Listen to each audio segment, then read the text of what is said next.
ಸಿದ್ಧತೆ ಸಾಗ್ತಾ ಇದೆ. ಹಾಸನ ನಗರದ ಹೊರವಲಯದ SM ಕೃಷ್ಣನಗರ ಬಡಾವಣೆಯಲ್ಲಿ ಬೃಹತ್ ವೇದಿಕೆ ಸಿದ್ಧವಾಗ್ತಾ ಇದೆ.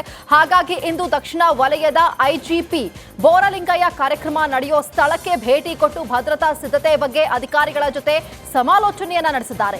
ಕೊಡಗು, ಹಾಸನ, ಚಿಕ್ಕಮಗಳೂರು, ಮೈಸೂರು, ತುಮಕೂರು ಸೇರಿದಂತೆ 5 ಜಿಲ್ಲೆಗಳ ಸಿದ್ದರಾಮಯ್ಯ ಹಿಂಬಾಲಕರು, ಅಭಿಮಾನಿಗಳು ಸೇರಿ ಹಾಸನದಲ್ಲಿ ಕಾರ್ಯಕ್ರಮಕ್ಕೆ ಆಗಮಿಸುವ ಸಾಧ್ಯತೆ ಇದೆ ಎನ್ನಲಾಗ್ತಾ ಇದೆ.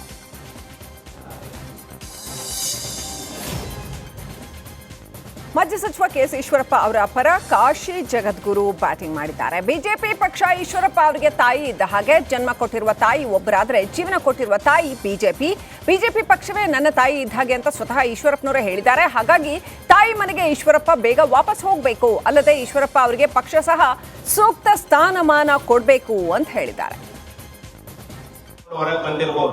ಆದ್ರೆ ಅವರ ತಾಯಿ ಮಾತ್ರ ಅದು ಭಾರತೀಯ ಜನತಾ ಪಾರ್ಟಿನೇ ಅದ. ಅವರ ಇಡೀ ಜೀವನದಲ್ಲಿ ಅವರ ಶ್ವಾಸ ಪೂರ್ಣ ಬಿಜೆಪಿ ಮಯವಾಗಿದೆ. ಅವರ ಸುಮ್ಮನೆ ನೇಮಕ ಮಾತ್ರ ಹೊರಗೆ ಬಂದಂಗೆ ಕಾಣಿಸ್ತದ. ಅವರು ಸ್ವತಃ ಜಾಹೀರ್ ಮಾಡಿ ನಿಮ್ಮೆಲ್ಲರಿಗೂ ಹೇಳಿದ್ದಾರೆ, ನಾ ಏನ್ ಹೊರಗೆ ಬಂದ್ರು ಸಹ ನನ್ನ ಲಕ್ಷ್ಯ ಮಾತ್ರ ನನ್ನ ಉಸಿರೇ ಬಿಜೆಪಿ ಅಂತ, ಭಾರತೀಯ ಜನತಾ ಪಾರ್ಟಿನೇ ನನಗೆ ಉಸಿರು ನೀಡದ. ಆ ಒಂದು ಜನತಾ ಪಾರ್ಟಿ ಬಿಟ್ಟು ನಾವು ಹೊರಗಿಲ್ಲ. ಜನರ ಬೇಡಿಕೆಗಳನ್ನು ಒಂದೊಂದಾಗಿ ಪೂರ್ತಿಗೊಳಿಸಿದ್ದೇನೆ ಎಂದು ಮಂಗಳೂರಲ್ಲಿ ಸ್ಪೀಕರ್ UT ಖಾದರ್ ಹೇಳಿದರು. ಅಗ್ನಿಶಾಮಕ ಘಟಕ ಉಳ್ಳಾಳಕ್ಕೆ ಮಂಜೂರಾಗಿದೆ. ಅತಿ ಶೀಘ್ರದಲ್ಲೇ ಕಾಮಗಾರಿ ಆರಂಭವಾಗಲಿದೆ. ಕ್ಷೇತ್ರದ ರಸ್ತೆ ಅಭಿವೃದ್ಧಿಗೆ 100 ಕೋಟಿ ರೂಪಾಯಿ ಅನುದಾನ ಬಿಡುಗಡೆಯಾಗಿದೆ ಅಂತ ತಿಳಿಸಿದರು. 9 ಕೋಟಿ ನಾನು ಪ್ರತಿನಿಧಿಸುವಂಥ ಉಳ್ಳಾಲ ವಿಧಾನಸಭಾ ಕ್ಷೇತ್ರದ ಜನಸಾಮಾನ್ಯರ ಆ ಬೇಡಿಕೆ ನನ್ನ ಚುನಾವಣಾ ಸಂದರ್ಭದಲ್ಲಿ ಯಾವುದಿತ್ತು ಅದನ್ನು ಇವತ್ತು ಒಂದೊಂದಾಗಿ ಇವತ್ತು ಪೂರ್ತಿಗೊಳಿಸ್ತಾ ನಾನು ಬರ್ತಾ ಇದ್ದೇನೆ. ಒಂದು, ಉಳ್ಳಾಲಕ್ಕೆ ಅಗ್ನಿಶಾಮಕ ದಳ ಇಲ್ಲಂಬ ಬೇಡಿಕೆ ಇತ್ತು. ಇದನ್ನು ಜನಸಾಮಾನ್ಯರ ಆ ಬೇಡಿಕೆಯನ್ನು ಪರಿಗಣಿಸಿ ಉಳ್ಳಾಲಕ್ಕೆ ಅಗ್ನಿಶಾಮಕ ಘಟಕ ಇವತ್ತು ಸ್ಯಾಂಕ್ಷನ್ ಆಗಿದೆ. ನಾನು ಪ್ರತಿನಿಧಿಸುವಂಥ ಉಳ್ಳಾಲ ವಿಧಾನಸಭಾ ಕ್ಷೇತ್ರದ ಜನಸಾಮಾನ್ಯರ ಆ ಬೇಡಿಕೆ ನನ್ನ ಚುನಾವಣಾ ಸಂದರ್ಭ. ಮಾಜಿ ಸಚಿವ ರೇವಣ್ಣ ಹೇಳಿಕೆಗೆ ಮೈಸೂರಲ್ಲಿ ಶಾಸಕ GT ದೇವೇಗೌಡ ತಿರುಗೇಟು ನೀಡಿದರು. ನನ್ನನ್ನು ಬಂಧಿಸುವಂತೆ ಯಾವ CM ಸಹ ಹೇಳಿಲ್ಲ, ಸಿದ್ದರಾಮಯ್ಯ ಸೇರಿ ಯಾರೂ ಈ ಮಾತು ಹೇಳಿಲ್ಲ, ರೇವಣ್ಣ ಯಾಕೆ ಆ ಮಾತು ಹೇಳಿದ್ರು ಗೊತ್ತಿಲ್ಲ ಅಂತ ಸ್ಪಷ್ಟನೆ ನೀಡಿದರು. ಸಿದ್ದರಾಮಯ್ಯನವರು ಯಾವತ್ತೂ ಕೂಡ GT ದೇವೇಗೌಡನ ಬಂಧಿಸಬೇಕು ಅಂತೇಳಿ ಸಿದ್ದರಾಮಯ್ಯನವರು ಸೇರಿದಂತೆ ಯಾವ ಸರ್ಕಾರದಲ್ಲಿ ಯಾವ ಮಂತ್ರಿಗಳು ಯಾರು ಕೂಡ ನನ್ನ ಬಂಧಿಸ್ರಿ, ಅರೆಸ್ಟ್ ಮಾಡಿರಿ, ಕೇಸ್ ಹಾಕ್ರಿ ಯಾವುದಿಲ್ಲ. ಅದ್ಯಾವ ಕೇಸ್ ಇದೆ ಹೇಳಿ? ಕೇಸ್ ಇದ್ದರೆ ತಾನೇ ಅರೆಸ್ಟ್ ಮಾಡಬೇಕು. ಯಾವ ಕೇಸು ಇಲ್ಲ. 17ರಲ್ಲಿ ಸಿದ್ದರಾಮಯ್ಯ ಬಂಧಿಸಿ ಅಂತ ಹೇಳೋಕ್ಕೆ ಸಾಧ್ಯವಿಲ್ಲ. ಇದ್ರೆ ತಾನೇ ಹೇಳ್ಬೇಕು. ಅವರು ಹೋರಾಟ ಮಾಡಿದ್ದೀವಿ ರಾಜಕೀಯವಾಗಿ. ಆ ಚಿಲ್ಲರೆ ಕೆಲಸ ನಮ್ಮಲ್ಲಿ ಆಗಿಲ್ಲ. ನಮ್ಮ ಜಿಲ್ಲೆಯಲ್ಲಿ ಆ ರೀತಿ ನಡೆದಿಲ್ಲ, ನನ್ನ ಮೇಲೂ ನಡೆದಿಲ್ಲ.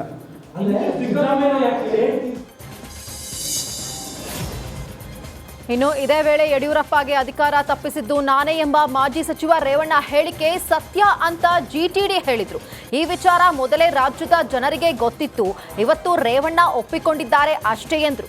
JDSನ ಎಲ್ಲಾ ಶಾಸಕರಿಗೂ ಕುಮಾರಸ್ವಾಮಿ CM ಆಗಬೇಕು ಎಂಬ ಆಸೆ ಇತ್ತು, ಅದಕ್ಕಾಗಿ ರೇವಣ್ಣ ಯಡಿಯೂರಪ್ಪಗೆ ಅಧಿಕಾರ ತಪ್ಪಿಸಿದ್ರು ಅಂತ ಹೇಳಿದ್ರು. ರೇವಣ್ಣವ್ರು ಇವತ್ತು ಹೇಳೋರೆ, ರಾಜ್ಯ ಜನಕ್ಕೆ ಗೊತ್ತಿತ್ತದೆಲ್ಲ, ಗೊತ್ತಿಲ್ಲ ಅಂತ ತಿಳ್ಕೊಂಡವ್ರೆ. ಎಲ್ರಿಗೂ ರೇವಣ್ಣ ಇವತ್ತು ಸತ್ಯ ಒಪ್ಕೊಂಡಿದ್ದೀನಿ, ಕ್ಷಮಿಸಿ ಅಂತಲೇ ಕೇಳೋದು. ಅದು ಅವರೇ ಹೇಳೋರಲ್ಲ, ಕ್ಷಮೆ ಇರಲಿ, ಪೇಪರಲ್ಲಿ ನೋಡಿದೆ ನಾನೇ ತಪ್ಪಿಸಿದ್ದು, ಅದೆಲ್ಲರಿಗೂ ಗೊತ್ತಿರೋ ವಿಚಾರ. ಅದು ಯಾಕೆಂದರೆ ನೋಡಪ್ಪ, ನಮ್ಮ ಚಲುವರಾಯಸ್ವಾಮಿ ಇದ್ರ ಜೊತೆಯಲ್ಲಿ, ಜಮೀರು ಇದ್ದರು, ಬಾಲಕೃಷ್ಣ ಇದ್ದರು, ನಮ್ಮ ವಾಸು ಅವರು ಇದ್ದರು. ಇವರೆಲ್ಲರದ್ದು ಏನು ಅಂದರೆ ಕುಮಾರಸ್ವಾಮಿಯವರೇ ಉಪಮುಖ್ಯಮಂತ್ರಿ ಆಗಬೇಕು ಅನ್ನೋದು. ರೇವಣ್ಣವ್ರಿಗೆ ಉಪಮುಖ್ಯಮಂತ್ರಿ ಸಿಗಲಿಲ್ಲ ಅನ್ನೋ ಕಾರಣಕ್ಕೆ ರೇವಣ್ಣವರು ದೊಡ್ಡವ್ರ ಜೊತೆ ಮಾತಾಡಿ ಇದನ್ನು ತಪ್ಪು. ಅನುಮಾನದ ಹಿನ್ನೆಲೆ ಬೈಕ್ ಒಂದನ್ನು ತಡೆದು ಪರಿಶೀಲನೆ ಮಾಡಿದ ಹಿನ್ನೆಲೆ ಖತರ್ನಾಕ್ ಬೈಕ್ ಕಳ್ಳರ ಗ್ಯಾಂಗ್ ಪತ್ತೆ ಆಗಿರೋ ಘಟನೆ ತುಮಕೂರು ಶಿರಾದಲ್ಲಿ ನಡೆದಿದೆ. ತುಮಕೂರು ಜಿಲ್ಲೆಯ ವಿವಿಧ ಪೊಲೀಸ್ ಠಾಣಾ ವ್ಯಾಪ್ತಿಯಲ್ಲಿ ಸುಮಾರು 90ಕ್ಕೂ ಅಧಿಕ ಬೈಕ್ಗಳನ್ನು ಕಳವು ಮಾಡಿದಂತಹ ಖದೀಮರು ಈಗ ಅಂಧರಾಗಿದ್ದಾರೆ. ಶಿರಾ ಪೊಲೀಸರು 63 ಬೈಕ್ಗಳನ್ನು ಕಳವು ಮಾಡಿದ್ದ ಗ್ಯಾಂಗ್ ಹಾಗೂ ಪಾವಗಡ ಪೊಲೀಸರು 31 ಬೈಕ್ಗಳನ್ನು ಕಳವು ಮಾಡಿದ್ದ ಗ್ಯಾಂಗ್ಗಳನ್ನು ಹಿಡಿದು ಒಳಗೆ ಹಾಕಿದ್ದಾರೆ. ಶಿರಾ ಬಳಿ ಪೊಲೀಸರು ಗಸ್ತಿನಲ್ಲಿ ಇದ್ದಂತಹ ವೇಳೆ ಅನುಮಾನಾಸ್ಪದವಾಗಿ ಓಡಾಟ ನಡೆಸ್ತಾ ಇದ್ದಂತಹ ಬೈಕ್ ಕಳ್ಳರನ್ನ ತಡೆದು ಪರಿಶೀಲನೆ ನಡೆಸಿದಾಗ ಬೈಕ್ ಕಳ್ಳರ ಜಾಲವೇ ಪತ್ತೆ ಆಗಿದ್ರೆ, ಮತ್ತೊಂದು ಕಡೆ ಬಸ್ ನಿಲ್ದಾಣ, ಆಸ್ಪತ್ರೆ, ಪಾರ್ಕಿಂಗ್, ಮಾರ್ಕೆಟ್, ಸಂತೆಗಳನ್ನೇ ಟಾರ್ಗೆಟ್ ಮಾಡಿಕೊಂಡಿದ್ದಂತಹ ಇನ್ನೊಂದು ಗ್ಯಾಂಗ್ ಕೂಡ ಸಿಕ್ಕಾಕೊಂಡು ಬಿದ್ದಿದೆ. ಸೊ ಅಕ್ಯೂಸ್ಡ್ಗಳು ಸಿಕ್ಕಿರೋರು ಟೋಟಲ್ 3 ಜನ ಸಿಕ್ಕಿರ್ತಾರೆ ಸ್ಪಾಟಲ್ಲಿ. 63 ಮೋಟರ್ ಸೈಕಲ್ಸ್ ಕಳ್ತನ ಮಾಡಿರ್ತಾರೆ. ನಮಗೆ ರಿಕವರಿ ಆಗಿರ್ತದೆ. ಟೋಟಲ್ ವರ್ತ್ ಬಂದು 32 lakhs. ಸೊ ಇದು ಭಾಳ ಒಳ್ಳೆಯ ಕೆಲಸ ಆಗಿ ಮಾಡಿದ್ದಾರೆ. ಸೊ ಅಕ್ಯೂಸ್ಡ್ಗಳು ಸಿಕ್ಕಿರೋರು ಟೋಟಲ್ 3 ಜನ ಸಿಕ್ಕಿರ್ತಾರೆ.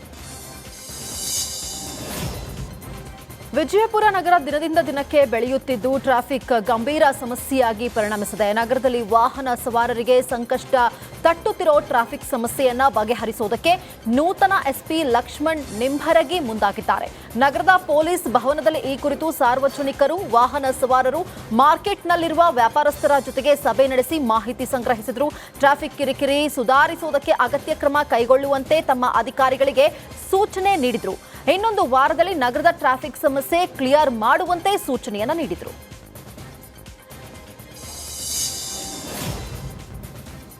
ಬಸ್ ವಿಳಂಬ ಖಂಡಿಸಿ ವಿದ್ಯಾರ್ಥಿಗಳು ದಿಢೀರ್ ಪ್ರತಿಭಟನೆ ನಡೆಸಿರೋ ಘಟನೆ ಗದಗ ಜಿಲ್ಲೆಯ ಲಕ್ಷ್ಮೇಶ್ವರ ಪಟ್ಟಣದ ಬಸ್ ನಿಲ್ದಾಣದಲ್ಲಿ ನಡೆದಿದೆ. ಪ್ರತಿನಿತ್ಯ ಬಸ್ ತಡವಾಗ್ತಾ ಇರೋ ಹಿನ್ನೆಲೆ ಇವತ್ತು ಏಕಾಏಕಿ ಬಸ್ ತಡೆದು ಮಕ್ಕಳು ಧರಣಿ ನಡೆಸಿದ್ದಾರೆ. ಇದೇ ವೇಳೆ ಸಾರಿಗೆ ಇಲಾಖೆ ವಿರುದ್ಧ ಧಿಕ್ಕಾರ ಕೂಗಿ ಆಕ್ರೋಶ ಹೊರಹಾಕಿದ್ದಾರೆ. ವಿಜಯಪುರದ ತಾಳಿಕೋಟೆ ಪಟ್ಟಣದಲ್ಲಿ ವೇಶ್ಯಾವಾಟಿಕೆ ಅಡ್ಡೆ ಮೇಲೆ ಪೊಲೀಸರು ದಾಳಿ ನಡೆಸಿದ್ದಾರೆ. ಖಚಿತ ಮಾಹಿತಿ ಮೇರೆಗೆ ಪೊಲೀಸರು ರೇಡ್ ಮಾಡಿದ್ದು ಲಾಡ್ಜ್ ಮ್ಯಾನೇಜರ್ ಸೇರಿ 3ರನ್ನ ವಶಕ್ಕೆ ಪಡೆದಿದ್ದಾರೆ. ರೇಡ್ ವೇಳೆ 2 ಮಹಿಳೆಯರನ್ನ ರಕ್ಷಣೆ ಮಾಡಿ ಮಹಿಳಾ ಸಾಂತ್ವನ ಕೇಂದ್ರಕ್ಕೆ ರವಾನೆ ಮಾಡಿದ್ರು. ತಾಳಿಕೋಟೆ ಪೊಲೀಸ್ ಠಾಣೆಯಲ್ಲಿ ಪ್ರಕರಣವನ್ನ ದಾಖಲು ಮಾಡಲಾಗಿದೆ. ಗದಗ ಜಿಲ್ಲಾ ಪೊಲೀಸ್ ವಾರ್ಷಿಕ ಕ್ರೀಡಾಕೂಟಕ್ಕೆ ಚಾಲನೆ ನೀಡಲಾಯಿತು. ಜಿಲ್ಲಾ ಕ್ರೀಡಾಂಗಣದಲ್ಲಿ ಕ್ರೀಡಾಕೂಟಕ್ಕೆ ಕೆಎಚ್ ಪಾಟೀಲ್ ಚಾಲನೆ ನೀಡಿದರು. ಜಿಲ್ಲೆಯ 13 ಪೊಲೀಸ್ ಠಾಣೆಯ ಸಿಬ್ಬಂದಿ, ಸುಮಾರು 100ಕ್ಕೂ ಹೆಚ್ಚು ಪೊಲೀಸ್ ಕ್ರೀಡಾಪಟುಗಳು ಕ್ರೀಡಾಕೂಟದಲ್ಲಿ ಭಾಗವಹಿಸಿದ್ರು. ಪ್ರಧಾನ ಜಿಲ್ಲಾ ಮತ್ತು ಸತ್ರ ನ್ಯಾಯಾಧೀಶ ಬಸವರಾಜ್ ಹಾಗೂ ಹೆಚ್ಚುವರಿ ಎಸ್ಪಿ ಎಂಬಿ ಸಂಕದ್ ಸೇರಿದಂತೆ ಹಿರಿಯ ಅಧಿಕಾರಿಗಳು ಕ್ರೀಡಾಕೂಟದಲ್ಲಿ ಭಾಗಿಯಾಗಿದ್ದರು.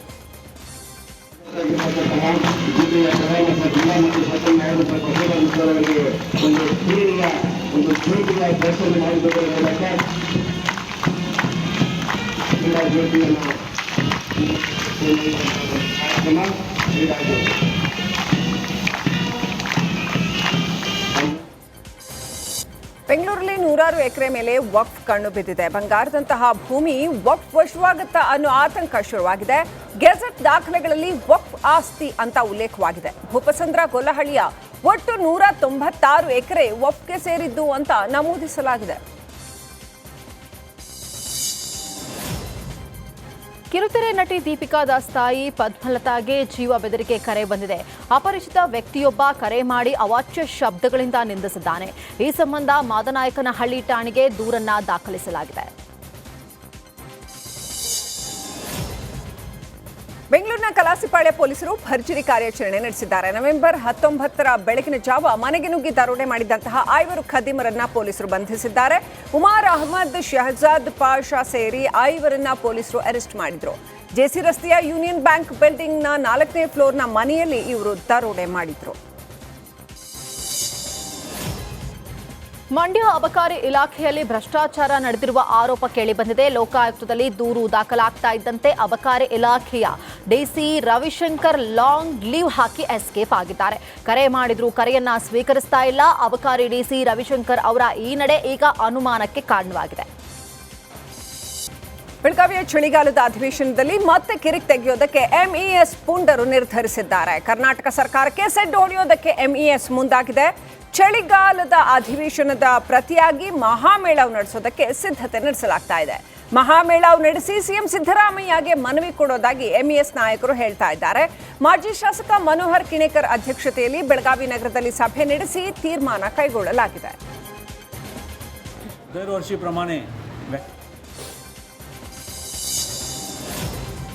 ಕಲಬುರಗಿ ಸೆಂಟ್ರಲ್ ಜೈಲು ಅಧೀಕ್ಷಕಿ ಅನಿತಾ ಹತ್ಯೆಗೆ ಸಂಚು ನಡೆದಿದೆಯಾ ಎಂಬ ಶಂಕೆ ವ್ಯಕ್ತವಾಗ್ತಾ ಇದೆ. ಜೈಲ್ ಅಧೀಕ್ಷಕಿ ಅನಿತಾ ಕಾರ್ ಬ್ಲಾಸ್ಟ್ ಮಾಡೋ ಬಗ್ಗೆ ಅನಾಮಧೇಯ ವ್ಯಕ್ತಿ ಬೆದರಿಕೆ ಹಾಕಿದ್ದಾನೆ. ಕಲಬುರಗಿಯ ಪೊಲೀಸ್ ಇನ್ಸ್ಪೆಕ್ಟರ್ ಮೊಬೈಲ್ಗೆ ಆಡಿಯೋ ಸಂದೇಶ ಕಳುಹಿಸುವ ಮೂಲಕ ಬೆದರಿಕೆ ಹಾಕಲಾಗಿದೆ.